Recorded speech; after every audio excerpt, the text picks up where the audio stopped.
en medio de una multitud ignorante de Jesús, o en medio de una multitud algo desorientada, que no sabía muy bien qué pensar de él, la revelación de Dios vino al corazón de un hombre que seguía a Jesucristo para hacerle comprender en su interior, en su corazón, en su mente, en su espíritu, que este verdaderamente era el Hijo de Dios.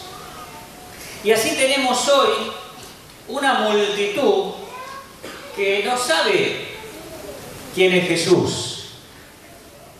Una multitud que arriesga respuestas y lo toma como un profeta, lo toma como un hombre histórico.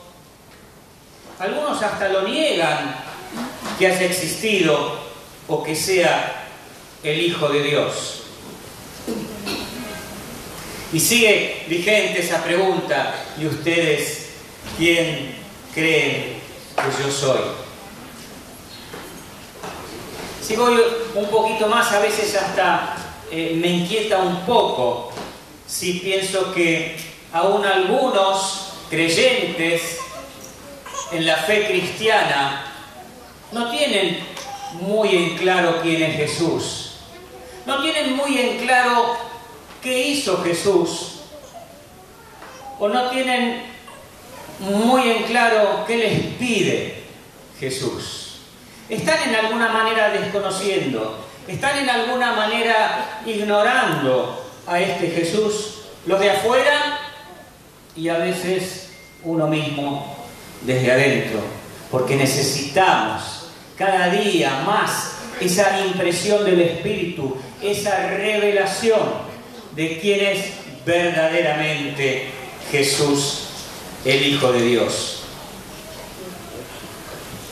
El apóstol Pablo, por otra parte, afirma categóricamente que Jesucristo es el fundamento de nuestra fe, es el fundamento de nuestra vida de iglesia, es el fundamento de nuestra predicación del Evangelio, y dice: nadie puede poner otro fundamento que el que ya está puesto, y este es Jesucristo.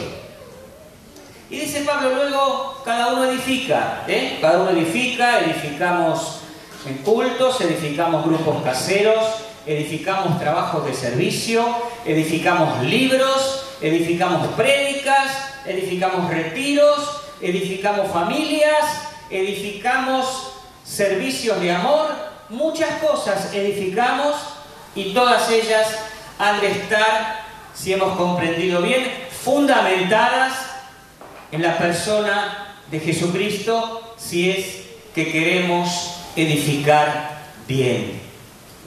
Amén. Queremos ser una iglesia que crece, ¿no? La comunidad nuestra crece. Crece en número, crece en espíritu, crece en servicio, crece en amor, crece en nuevos convertidos. Y ese crecimiento debe ser un crecimiento también que tenga su sustento en el fundamento que está puesto, y ese es Jesucristo. Aleluya. Gracias, Señor. Y hoy encuentro realmente dos frentes de lucha, dos impedimentos para que esto sea real, más presente, más palpable, más íntimo, más vivido en cada uno de nosotros. Uno de estos impedimentos viene de afuera, y el otro de los impedimentos viene de nuestra propia humanidad. ¿Cuál es el impedimento de afuera? O uno de los impedimentos de afuera. Hay doctrinas de demonios, hay ideologías que se están levantando en contra de todo lo que se llama Dios. Vemos a diario en la televisión que Dios no existe, que Dios no habló, que hay que separar la iglesia del Estado, donde realmente lo que quieren hacer es separar a Dios de las vidas. No quieren que digamos: esta es la palabra de Dios, No quieren que enseñemos esta es la voluntad de Dios. Quieren sacarlo de las escuelas, quieren sacarlo de los medios de comunicación, quieren sacarlo de las instituciones gubernamentales, quieren sacarlo de la vida para vivir como el diablo inspira, como se le da la gana. Mientras tanto, la Iglesia, baluarte y columna de la verdad, ha de levantarse poniendo en alto el nombre de Jesucristo.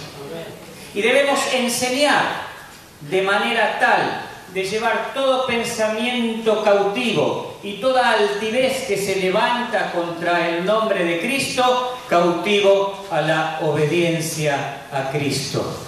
El nombre de Jesucristo debe ser conocido, debe ser comunicado, debe ser vivido, debe ser interiorizado, internalizado, debe estar presente cada día de nuestras vidas, en lo personal, en lo íntimo, en lo individual, en lo familiar, en lo laboral, en lo congregacional y en cualquier actividad de cualquier índole que a ustedes se le ocurren que debamos desarrollar, porque Él es nuestra vida, Él es nuestra esperanza.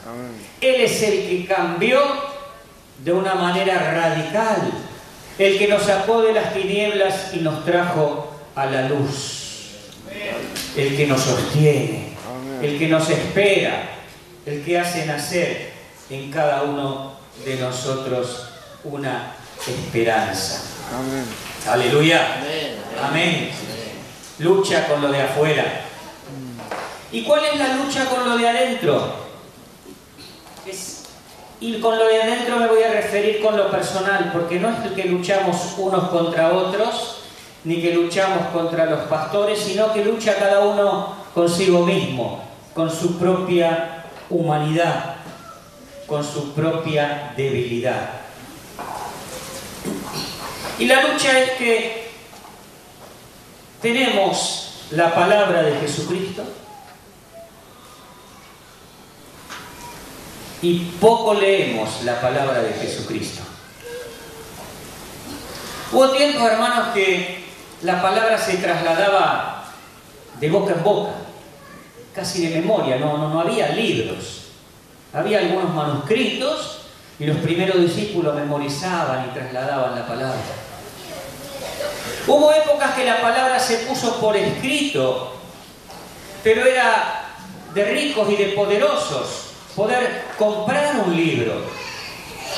No existía la imprenta para entonces y los manuscritos que había de la palabra del Señor estaban enclaustrados en algunos monasterios y la iglesia, en la medida que podía, enseñaba la palabra del Señor. Luego vino la imprenta y se hizo más común, más fácil el acceso a la literatura en general y a la Biblia en particular. La Biblia fue uno de los primeros, si no el primero libro en ser escrito a partir de la imprenta y de los más leídos, se dice, en el mundo. Hasta hace un tiempito, a pesar de haber Biblias en las librerías, era un poco caro. Había que hacer una inversión, había que ahorrar, había que comprar una Biblia. Y si uno quería una Biblia un poquito mejor, había que pagarla más cara. Había que hacer un esfuerzo, un sacrificio económico para poder acceder a una Biblia con una concordancia, con un estudio, con una ayuda, con una letra un poquito más grande, con una buena traducción. Y vinieron las Biblias, los ejemplares de versiones populares y de versiones económicas que la hicieron más accesible. Hoy en día la Biblia está en Internet y uno puede acceder a múltiples versiones sin pagar un peso. Por ahí paga la Internet, pero la tienen en su celular, en su tablet, en su notebook. Y la gran mayoría de la población, no toda, pero la gran mayoría de la población, tiene en algún momento y en algún punto acceso a Internet, Así que el problema de la no accesibilidad a la palabra escrita en nuestro ámbito ya no existe. Tal vez haya pueblos del mundo que todavía no tengan este acceso, pero para nosotros, para el común de nuestro medio, este problema no existe. ¿Cuál es nuestro problema? Nuestro problema es que nos falta tiempo. Antes había tiempo y no había Biblia. Ahora hay Biblia y no hay tiempo. Al no haber tiempo, la palabra se lee menos, se lee poco. Al leerse poco y al no meditarla y al no escudriñarla, la labor del Espíritu Santo que ilumina nuestro pensamiento y nuestro espíritu se vuelve más distante, se vuelve más difícil y se diluye. Entonces ese es el desafío que nosotros como hijos de Dios y como iglesia debemos vencer para contrarrestar el mal de este tiempo. Acercarnos a la palabra de Dios, acercarnos a Jesucristo en la palabra. Tenemos testimonio del Señor. Dios desde el cielo dijo: este es mi Hijo amado, a Él oíd. Y seguramente oímos políticos, oímos presidentes, oímos cantantes, oímos profesores, oímos pastores, oímos a padres, oímos a hijos. Necesitamos oír a Jesucristo. Amén. Amén. Y necesitamos oírlo no solo por lo que nos enseñan, sino que necesitamos oírlo por el testimonio que tenemos en la palabra escrita. Tal vez si hoy me permito decir, Dios podría abrir el cielo y decir: este es mi Hijo amado, leed, lean, tomen su testimonio, miren lo que enseñó, miren cómo se comportó entre los hombres, aprendan sus palabras, enseñen su consejo, vivan según su ejemplo, porque Jesucristo es el fundamento de nuestra fe. Amén. Amén. Aleluya. Qué desafío. Simple, pero profundo. Simple, pero que nos confronta. Porque en la vida diaria estamos tan ocupados oyendo tantas cosas, invirtiendo el tiempo. Cada uno sabrá. A veces en cosas que no son malas para nada, pero si el tiempo para el encuentro con la palabra del Señor queda reducido y anulado,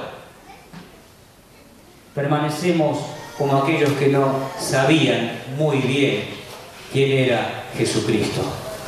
Y necesitamos, para crecer, la revelación que viene por el Espíritu Santo de que este es el Cristo, el Hijo del Dios viviente. Dentro de la Escritura, los evangelios contienen mayormente el testimonio ocular de personas que vieron a Jesucristo caminar por esta tierra. Entonces de ellos recibimos la impresión de su persona, de ellos recibimos la impresión de sus enseñanzas, de él vemos sus milagros, cómo se relacionó con la gente, cuál fue la principal misión encomendada a sus seguidores y qué pide él de todo al cual le llega ese llamado: sígueme. Luego en las cartas de los apóstoles vemos principalmente la interpretación espiritual de lo que significó la venida de Jesucristo al mundo y su labor, el impacto de sus padecimientos, de su muerte en la cruz y de su resurrección. Y ahí van a escuchar ustedes cosas como esas de que nos trasladó de las tinieblas al reino de su amado Hijo. O de que Dios estaba en Cristo perdonándonos a todos nosotros nuestros pecados. Amén.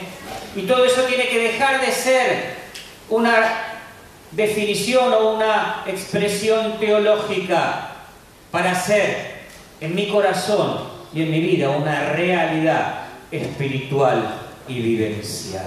Y para eso necesito conocer más de cerca, más en profundidad, la persona de Jesucristo. Amén. Amén. Él dijo, bueno, va a venir un tiempo en que el Espíritu les va a guiar a toda verdad y les va a recordar todas las cosas que yo les enseñé.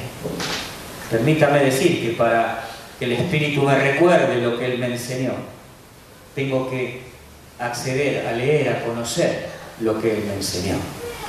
Si no hay lectura, no hay recuerdo, pero si hay lectura, hay recuerdo por el Espíritu. Amén. Pablo ora para que tengamos espíritu de revelación en el conocimiento de Él y en saber cuáles son las riquezas a las cuales Él nos ha llamado. Amén. Amén. Gracias, Señor. Y vamos a hacer un pequeño ejercicio de lectura y de reflexión acerca de la persona de Jesucristo. Y quería que me acompañen en la lectura del Evangelio de Juan, donde él presenta a Jesús en los primeros 18 versos del capítulo 1. Danos, Espíritu Santo, el entendimiento, la comprensión, la revelación del alcance de estas palabras. Y dice así: en el principio era el Verbo, y el Verbo era con Dios, y el Verbo era Dios. Este era en el principio con Dios. Todas las cosas por Él fueron hechas, y sin Él nada de lo que ha sido hecho fue hecho. En Él estaba la vida, y la vida era la luz de los hombres. La luz en las tinieblas resplandece, y las tinieblas no prevalecieron contra ella. Hubo un hombre enviado de Dios, el cual se llamaba Juan. Este vino por testimonio, para que diese testimonio de la luz, a fin de que todos creyesen en él. De que todos creyesen por él. No era él la luz, sino para que diese testimonio de la luz. Aquella luz verdadera que alumbra a todo hombre venía a este mundo. En el mundo estaba, y el mundo por él fue hecho, pero el mundo no le conoció. A lo suyo vino, y los suyos no le recibieron.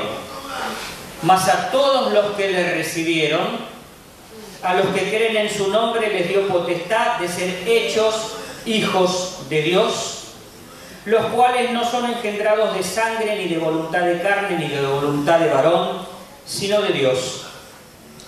Y aquel Verbo fue hecho carne y habitó entre nosotros, y vimos su gloria, gloria como del unigénito del Padre, lleno de gracia y de verdad.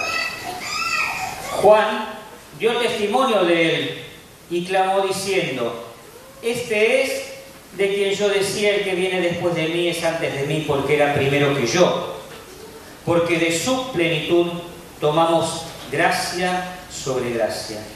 Tomamos todos.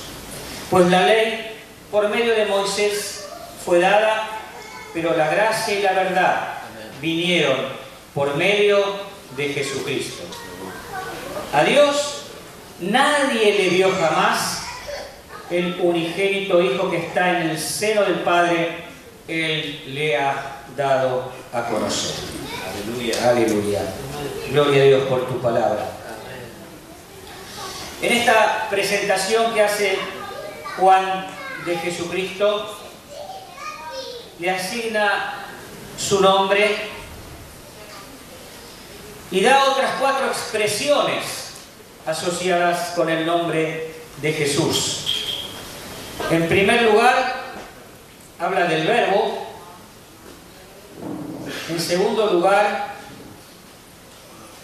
habla de la luz verdadera. En tercer lugar, habla de Jesucristo. Y en cuarto lugar, habla del unigénito Hijo, el que está en el seno del Padre.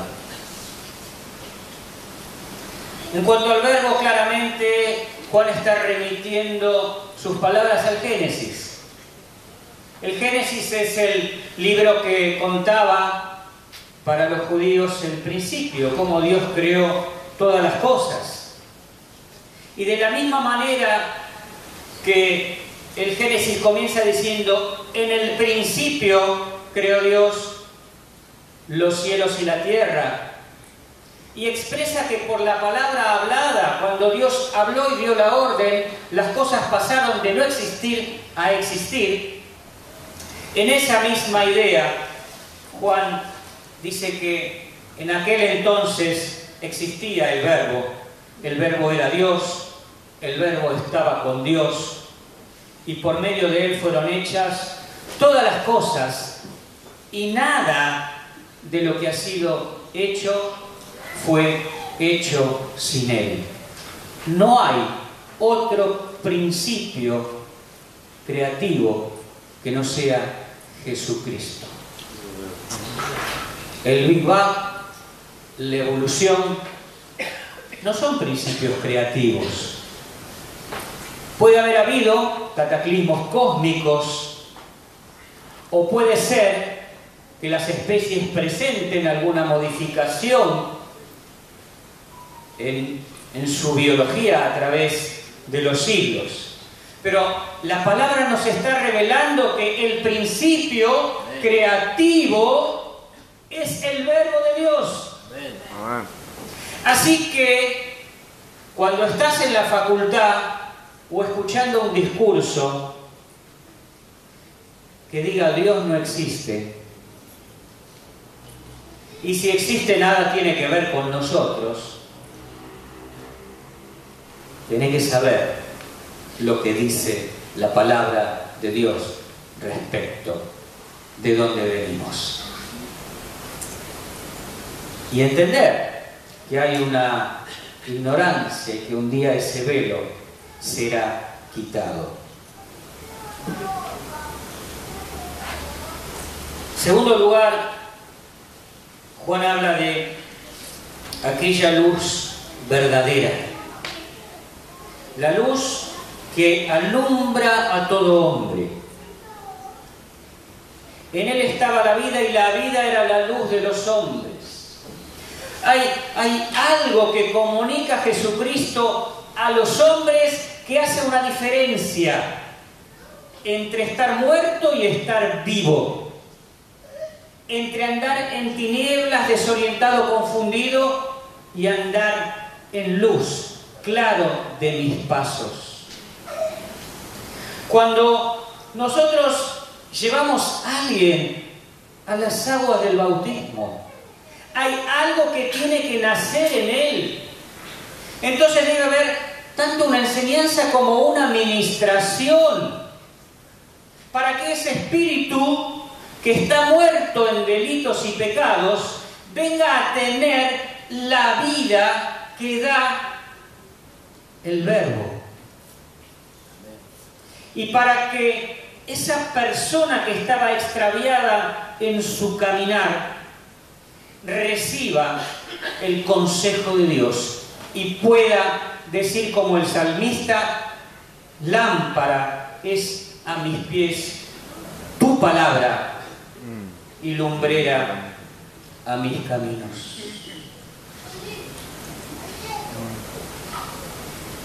Esto que digo tiene que hacerse revelación en mi corazón. Al decir yo sigo a Cristo, yo soy de Cristo, tengo que tener una certeza, una seguridad de que Él es mi Creador. aunque otros lo nieguen.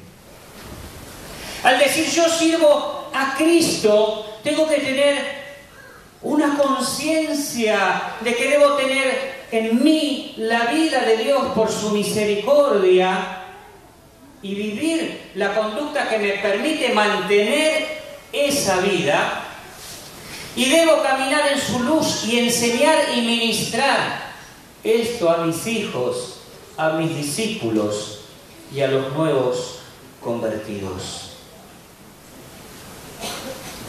¿Por qué?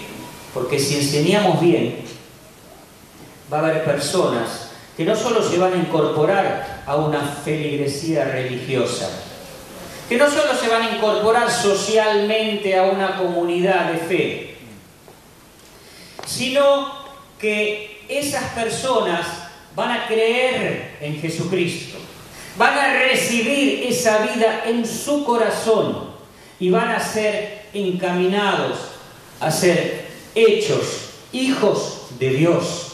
Porque la luz verdadera que alumbra a todo hombre le da a los que reciben, le da a los que creen en su nombre la potestad, la potencialidad, la posibilidad de entrar en esta instancia espiritual de ser hecho hijo de Dios. No todos son hijos de Dios. Todos son criaturas de Dios. Pero hay una filiación con Dios que viene a través del impartimiento del Espíritu Santo en las aguas del bautismo. Dice la palabra que nos bautizamos en su muerte y nos unimos a Él también en su resurrección.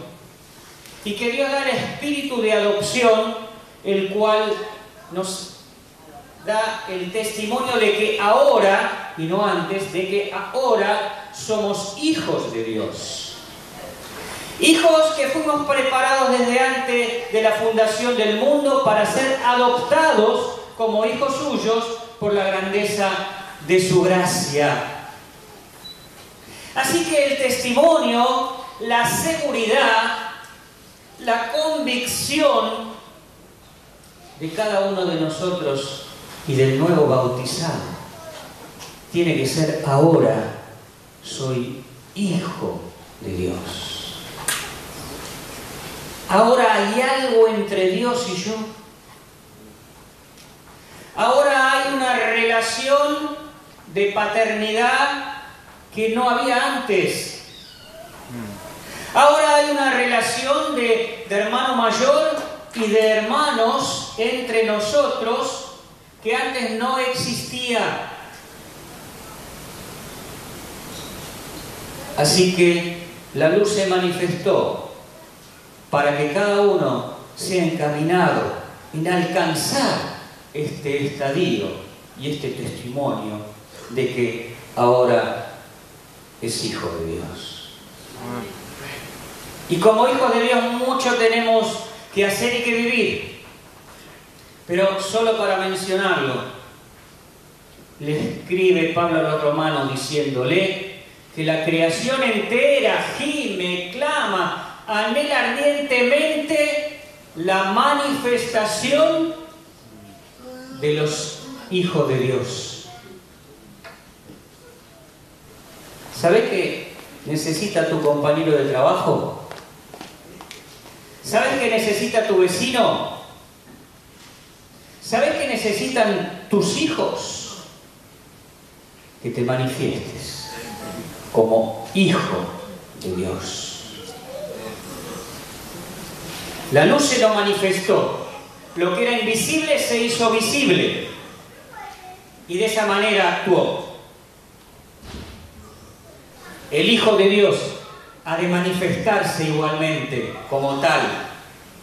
Y si era invisible, hacerse visible, para que se entere el hijo, para que se entere el vecino, para que se entere el compañero de trabajo, para que se entere el profesor, para que se enteren las autoridades políticas si es necesario, como hemos hecho no hace mucho.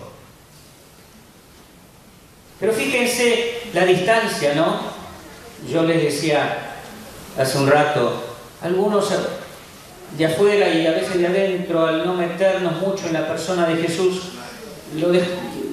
se retarda nuestro conocimiento y nuestra vivencia de lo que implica conocerlo. Y miren si un hijo de Dios no tiene conciencia de que es hijo de Dios y para qué. Vean cuán necesario es realmente meterse, entrar, intimar, absorber la persona de Jesucristo y permitirnos ser ministrados por su palabra y por su Espíritu. Sigue un poquito más adelante, dijimos primero se manifiesta acá como el verbo creador, luego como la luz verdadera que permite encaminar nuestros pasos y manifestarnos como hijos de Dios. Luego da el nombre de Jesucristo, un nombre compuesto, Jesús y Cristo. Se aparece el ángel a José y le anuncia el nacimiento y también a María y le dice, y pondrás por nombre Jesús. Jesús es el nombre que deriva de un vocablo hebreo Yeshua que significa salvación. Y el mismo Evangelio Mateo pondrá su nombre Jesús porque Él salvará al pueblo de sus pecados.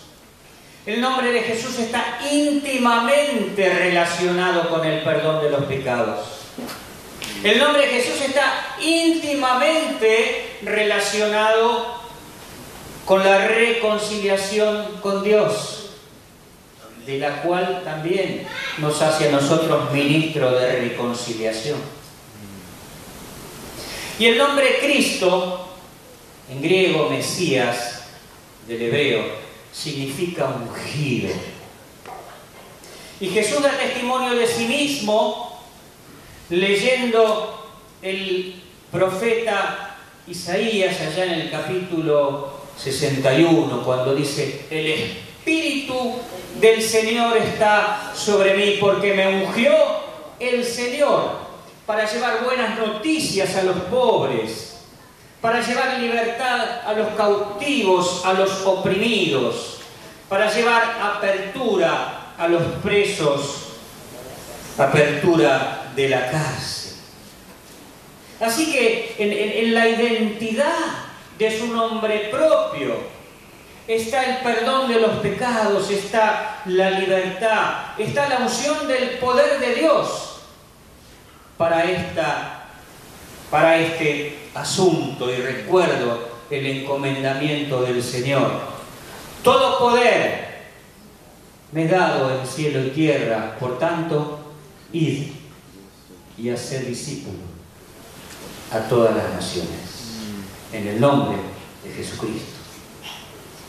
Ir con esta tarea delegada de ministrar para perdón de los pecados, de ministrar para libertad a los cautivos, de ministrar para traer gozo, alegría, salud y verdad. Ese es Jesucristo. Finalmente, dice allí, a Dios nadie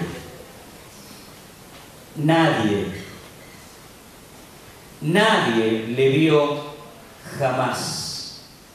El unigénito Hijo que está en el seno del Padre, Él le ha dado a conocer. Si queremos conocer a Dios, tenemos que ir por el Hijo. Metete en la Escritura y fíjate qué dice el Hijo de su Padre. Fíjate qué dice el Hijo del Espíritu. Fíjate qué dice de sí mismo, porque nadie lo vio, nadie te lo puede contar. Y para saber, y para experimentar, y para vivir, necesitamos recibir el testimonio de Jesucristo. Jesús dijo cosas como: tu Padre ve en lo secreto y te recompensará en público. Jesús dijo cosas como: ama a tus enemigos para que seas hijo de Dios, porque Él hace llover sobre justos e injustos y hace salir el sol sobre buenos y malos. Necesitamos comprender las cosas que Jesús nos revela respecto al Padre. Nos dice también, el Padre busca verdaderos adoradores que le adoran en espíritu y en verdad. ¿Y cómo voy a conocer y a recibir la revelación y a entrar en esta relación con el Padre si no conozco, si no tengo el testimonio de Jesucristo? Pero cuando tengo el testimonio de Jesucristo y el Espíritu me trae revelación, se empiezan a producir, a tener efecto en mí esas operaciones espirituales que necesito para caminar como hijo del Señor. También Jesús se refiere al Espíritu Santo. Ya hemos mencionado que Él dice que nos va a enseñar y a recordar todas las cosas. También dice que el Espíritu va a convencer al mundo de justicia, de pecado y de juicio. También dice que los que vayan a Él, de su interior, fluirán ríos de agua viva. Entonces nuestra experiencia con el Espíritu no debe ser emocional, que en un encuentro sentí la presencia del Espíritu solamente, sino que mi presencia tiene que ser el Espíritu me enseña. Doy la palabra del Evangelio y el Espíritu lo convence. Me acerco a Jesús y el Espíritu fluye. Y así, cada cosa de la cual Jesucristo da testimonio del Espíritu. Jesús también da testimonio de sí mismo. Mencionamos, ¿no? El Espíritu del Señor está sobre mí.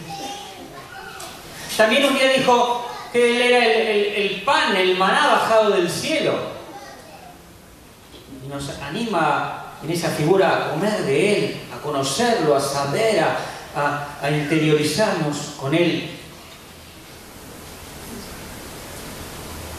Un día dijo, aprendan de mí, que soy manso y humilde de corazón.